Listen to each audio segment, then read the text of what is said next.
40 साल से प्रॉक्सी युद्ध बर्दाश्त कर रहे हैं, हजारों सैनिक मारे गए हैं। आज यही मुसलमान कहता है कि आप उसे क्यों नहीं आने देना चाहते? आप कहते हैं कि भारत में माइनॉरिटी सुरक्षित नहीं है, बहुत सारे लोग कहते हैं, वो भी कह रहे हैं। एक सम्मेलन में गए थे अभी, वहां कह के आए कि भारत के मुसलमान पाकिस्तान आना चाहते हैं, अगर यहां आ गए तो हमारे पास रिसोर्सेज नहीं है।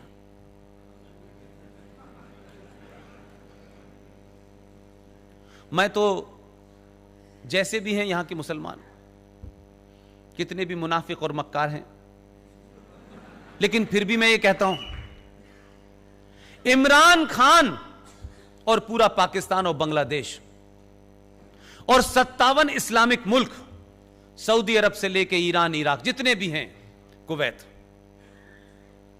पिछले 70 सालों में बता दे किसी एक मुसलमान ने पाकिस्तान की नागरिकता मांगी कि नहीं मांगी? अगर हिंदुस्तान का हिंदू इंटॉलरेंट था, दंगाई था, मुसलमानों को मार रहा था, उनके मजहब की पहचान को मिटा रहा था, एक मुसलमान इस देश में निकल के ना तो 57 देशों में उन्होंने शरण मांगी, ना पाकिस्तान में मांगी, ना बांग्लादेश में मांगी, और उस सब के बावजूद की स्थिति यह है कि जो अपने आप को इस्लाम के नाम पे जिसने खड़ा किया, उस मुल्क के 2 लोग यहां आए हुए हैं। यह काम भी एक हिंदू राजा के हाथ से ही होना था।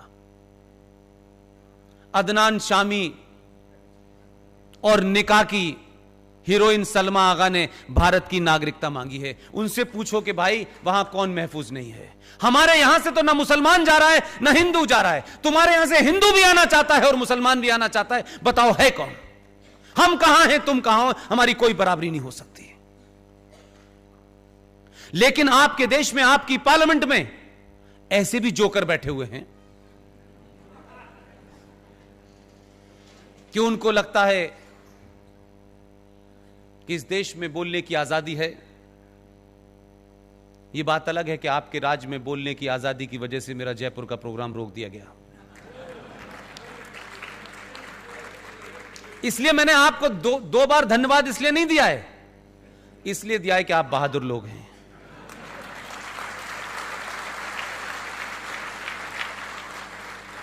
और मैं कभी सरकारों पर टिप्पणी नहीं करता, वर्तमान राजनीति पर नहीं करता। मेरे फोकस में न ये पार्टी न वो पार्टी मेरे एजेंडे का हिस्सा नहीं है। मैं जब तक बोल रहा हूं, जब तक मेरी आवाज में जान है, मेरे केंद्र में राष्ट्र है, उसके अलावा कुछ भी नहीं है।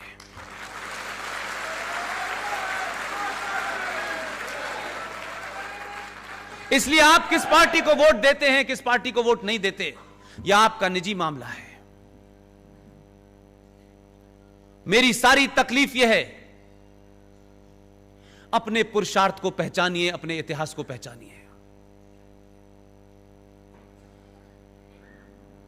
पीडीपी का एमपी फैयाज नाम का, लोकसभा में जब बहस चल रही थी तो उसने कहा कि देखिए साहब, यह क्या तरीका है, 370 हमसे ले ली जैसे उनके पिताजी की थी। देखिए निकाह हलाला की दुकान हमारी बंद हो गई और राम मंदिर पे फैसला भी ऐसा दे दिया जैसे कोर्ट हमारी है। आखिर में बात करते करते मेरा बड़ा दिल था, काश मेरी हैसियत ऐसी होती कि मैं उसको वहीं एक्सपोज करता,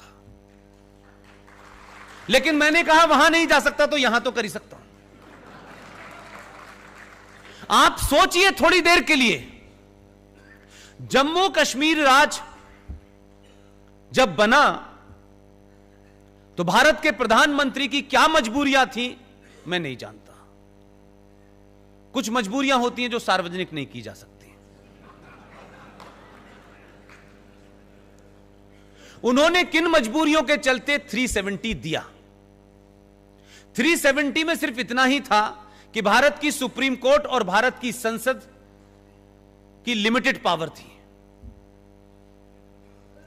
यहां तक भी ठीक था, इस पे भी कोई बड़ी शिकायत नहीं थी।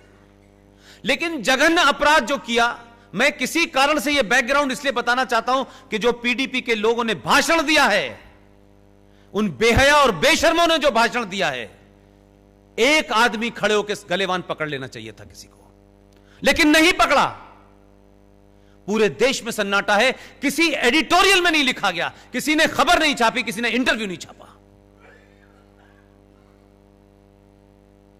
14 मई 1954 को भारत के राष्ट्रपति के ऊपर दबाव डाल करके उस वक्त के प्रधानमंत्री ने राष्ट्रपति के एक आदेश को भारत के संविधान में धारा बना के जोड़ दिया। उस धारा का नाम था 35A।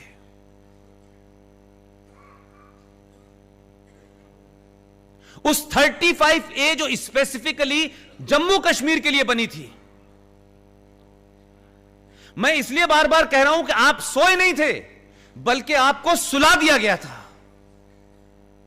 आपकी गिनती देख के मुझे लगता है कि आप जागने की पूरी कोशिश में हैं। आप जाग रहे हैं, इसीलिए लोगों को चिंता हो रही है। लोग चाहते थे कि आप सोते रहें। वो जो 1954 में डॉक्टर राजेंद्र प्रसाद से जो आदेश दिलवाया गया, उसको जब आपने भारत के संविधान में जोड़ा, उसे आपने आर्टिकल 35A का नाम दिया। उस पे चर्चा कभी नहीं हुई भारत के संसद के अंदर, रखा तक नहीं गया। इसी को हमारी टीम ने चैलेंज किया था सुप्रीम कोर्ट में। लेकिन इशू क्या है? 370 से ज्यादा बड़ा खतरा और ज्यादा खतरनाक, और मैं यह कह सकता हूं कि जम्मू कश्मीर में पिछले 70 सालों में जो अलगाव, जो आतंक जो फैला है, उसकी जड़ में 35A थी। यह धारा नहीं हटी है, यह जम्मू कश्मीर में आतंक को समाप्त करने का सिलसिला शुरू हुआ है। मैं बताता हूं आपको, आपने भारत के संविधान में 14 मई 1954 को जोड़ा, लेकिन मजबूरी देखिए, कश्मीर के उस वक्त के महान लीडर जो कश्मीरियत की बात कर रहे थे, उन्होंने कहा कि हमारा संविधान, उनका 1956 में उनका संविधान, जो जम्मू कश्मीर में भारत एक राज्य था जहां उनका एक अलग संविधान था, वो 56 में ड्राफ्ट तैयार हुआ और जनवरी 57 में वो संविधान बनके जम्मू कश्मीर में लागू हो गया। क्या कभी आपने देखा था, सुना था कि जम्मू कश्मीर का अलग संविधान है? कभी सोचा था, कभी पढ़ा था? कहीं किसी किताब में, कहीं रेफरेंस में आया था? कहीं किसी लॉ के स्टूडेंट को बताया गया था? कभी भारत की संसद के बाहर, कभी जुडिशरी के अंदर कहीं चर्चा हुई थी कि एक संविधान इस देश में है? यह पहला दुनिया का एक देश है जिसके आजाद होने के बाद उनका संविधान भी अलग था, उनका प्रधानमंत्री था, उनकी विधानसभा का टर्म भी 6 साल था, वहां सदर रियासत भी था, वहां भारत का संविधान और आईपीसी लागू नहीं होती थी, लेकिन फिर भी देश चल रहा था। यह सब आप दे चुके थे, लेकिन उनकी मक्कारी देखिए, वो कितने शार्प लोग थे, वो कितने एंटी हिंदू और एंटी इंडिया थे। यह देश सो रहा था, इसलिए उन्हें इससे बढ़िया माहौल मिल ही नहीं सकता था।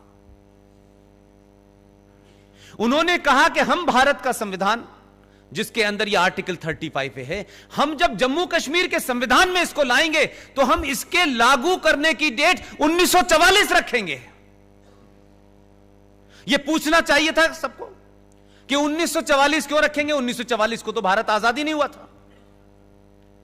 मैं होता तो कहता 1944 क्यों रख रहे हो, 632 रख लो।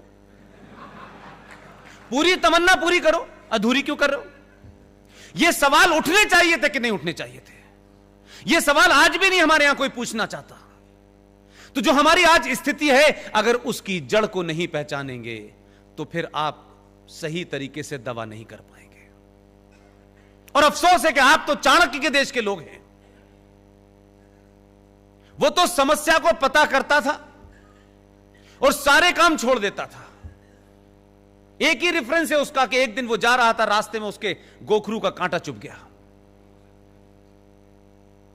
उसने कांटा निकाल के फेंका नहीं, दे के जेब में रख लिया उसने, और गया ही नहीं। पूरा दिन का उसने काम ही मुलतवी कर दिया, वापस लौटा और ये देखता रहा कि ये गोखरू का कांटा कहां से निकला होगा। 2-2, 3-3 मीटर की दूरी पर उसने देखा कि एक कांटे का पेड़ है, उसमें बहुत सारे गोखरू लगे हुए हैं। उस पे निशान लगा के वापस घर चला गया। दूसरे दिन सुबह आया, बाल्टी भर के मट्ठा लाया और उसकी जड़ में डाल दिया। यह देश चाणक्य का देश है, जो जड़ में मट्ठा डाल के समाप्त कर देता है पूरी पूरी उसको समस्या को। ऐसा देश पत्तों पे पानी लगा रहा है। चाणक्य के देश में बीमारियों को पलने दिया गया। चाणक्य के देश में जड़ से किसी समस्या को समाप्त न करें, क्योंकि उसे समाप्त करने में थोड़ा सा बिखराव होगा और हमारी सत्ता जा सकती है।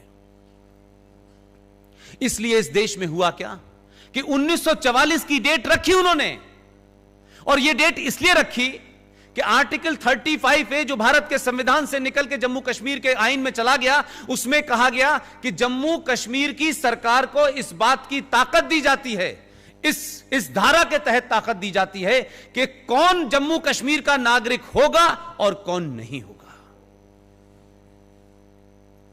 इसलिए आपको पता होगा कि जम्मू कश्मीर में रहने, बसने, नौकरी करने, कारोबार करने के लिए वहां की नागरिकता अलग से लेनी पड़ती थी। आपके देश में एक नया देश चल रहा था। आपके सेकुलर डेमोक्रेटिक देश के अंदर एक इस्लामिक स्टेट बन गई थी, क्योंकि मुसलमानों की गिनती वहां 71% है। उसी धारा की वजह से उन्होंने 1944 की डेट क्यों रखी? अगर शायद कोई 5% लोग पिछले 50 साल में कहीं चर्चा में उठा देते पार्लियामेंट के अंदर, तो इस देश में जो बुरा वक्त, जो घिनौना अपराध हुआ है, वो पहले समाप्त हो जाता। 1944 के बाद पाकिस्तान के मुजफ्फराबाद, मीरपुर से कश्मीर का जो बॉर्डर लगा हुआ था पंजाब से, वहां से जो लोग आए वो 5600 परिवार थे। मैंने इसलिए कहा कि कितने शातिर, कितने एंटी हिंदू, कितने एंटी इंडिया जहर भरा हुआ था उस वक्त के लीडरान के अंदर। कितनी तेज निगाह थी कि जब पलायन हो रहा था, लोग अफरा तफरी में इधर से उधर भाग रहे थे और लोगों को यह नहीं लग रहा था कि कौन कहां ठहरेगा, उस वक्त भी वो गिद्ध जम्मू कश्मीर की मुस्लिम लीडरशिप ने क्या किया? कहा कि ये जो 5600 परिवार आए हैं, या नहीं 1944 से लेकर 1954 तक जो लोग माइग्रेट करके जान बचा करके पाकिस्तान के कश्मीर वाले इलाके से भाग के इधर आए थे, उनकी निगाह लगी हुई थी कि इसमें कौन कौन है। वो 100% डोगरा थे, हिंदू थे, सिख थे, जैन थे, बौद्ध थे। इसलिए कहा कि 1944 की डेट हम इसलिए लगाएंगे कि जो उसके बाद आएगा हम उसको नागरिकता नहीं देंगे। वो लोग जो 5600 थे, आज उनकी गिनती 7.5 लाख है। आपको यह जान के ताज्जुब होगा, पिछले 70 सालों से दुनिया के सबसे बड़े लोकतंत्र के अंदर वो वोट नहीं दे सकते थे। बिना वोट के 70 साल से जम्मू कश्मीर में रह रहे थे, और क्योंकि वो हिंदू थे तो जम्मू कश्मीर सरकार ने उनको नागरिकता नहीं दी। वो ना कारोबार कर सकते थे, ना वोट दे सकते थे, ना चुनाव लड़ सकते थे, ना केंद्र सरकार की किसी नीति योजना का उनको फायदा मिल सकता था। लेकिन इस पे सवाल किसी ने नहीं उठाया, क्योंकि लोगों को लगा क्या फर्क पड़ता है, जम्मू कश्मीर का मामला है, प्रॉब्लम तो जब हमारे घर पे होगी तब हम करेंगे। ये प्रॉब्लम आपके दरवाजे पे खड़ी हुई है, ध्यान रखिएगा। सत्ताएं रहेंगी, लेकिन राष्ट्र को बचाने के लिए समाज को बाहर आना पड़ेगा। ये जिन खतरों की आप चिंता कर रहे हैं, उस खतरे की चिंता मुझे नहीं है। 4 राज्यों का देश, 20 करोड़ पॉपुलेशन। ऐसा लगता है कि भारत के सामने सबसे बड़ा चैलेंज पाकिस्तान है।